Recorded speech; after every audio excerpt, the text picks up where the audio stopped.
Shinerbach, Moose, Drew, O'Douls, Heffenbison, Ziegenbach, Keystone, Coors Light, of course we got Red Stripe, Amstel, Amsterdam in the tall can, Michelob, Miller Lite, Guinness by the pint glass, Doppelbock, Lager, take his Waller cause it's going fast, Oatmeal Stout, a lot of line and Kugels, open up your wallet, no time to be frugal, there's 99 bottles of beer on the wall, 99 bottles of beer. Alright, today we're going to explain how Couchbase Server partitions and distributes data across a cluster. Conceptually, all of our data is stored in a bucket. In this particular example, we have a bucket of beers. This bucket isn't really just one big bucket. It's actually 1,024 virtual buckets. And so when you start a cluster up, each of these virtual buckets is assigned to one of our nodes.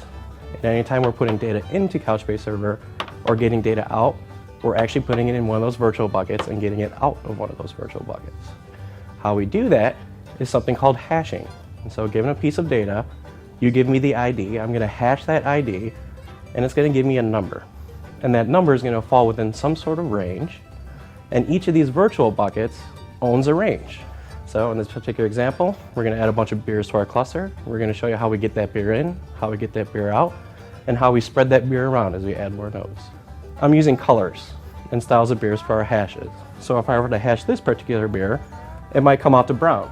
So all I have to do is find out which one of my virtual buckets is the brown one. I found it. He's on node 1. So we'll add a brown ale to it. I have the St. Peter's Cream Stout. Cream Stout. Okay, so I'm the client. I just need to find out which node owns my cream virtual bucket. Here it is. It's node 2. Double red. Find our red virtual bucket, put that in there. It's pot kettle black. Ah, the black ale. Hefe. All right. White. Anytime I'm going to add a red ale, it's always going to go to this virtual bucket.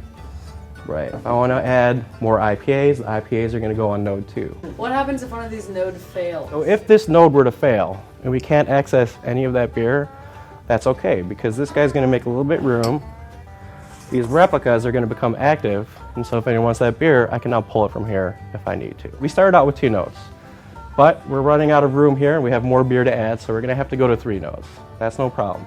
We have to rebalance it and shuffle this a little bit. So we might move 1 virtual bucket over here, 2 virtual buckets over here, and everything's a little bit more balanced now. So we have a little bit more room in each of these nodes that had a few more beers if that's what we need to do.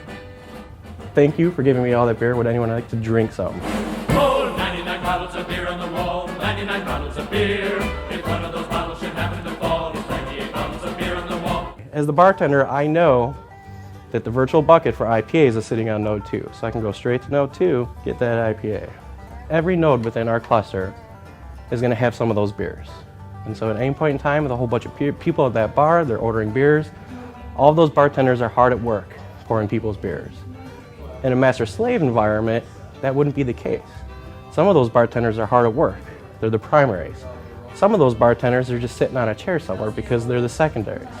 They don't get off that chair unless something goes wrong with one of the primaries. It is unfortunately not very good use of your hardware and your resources because at any one point in time, you're only using a handful. But the way we do it, we're using all of them. It's very efficient, very quick, and that's how we do it here at Couchbase. Cheers.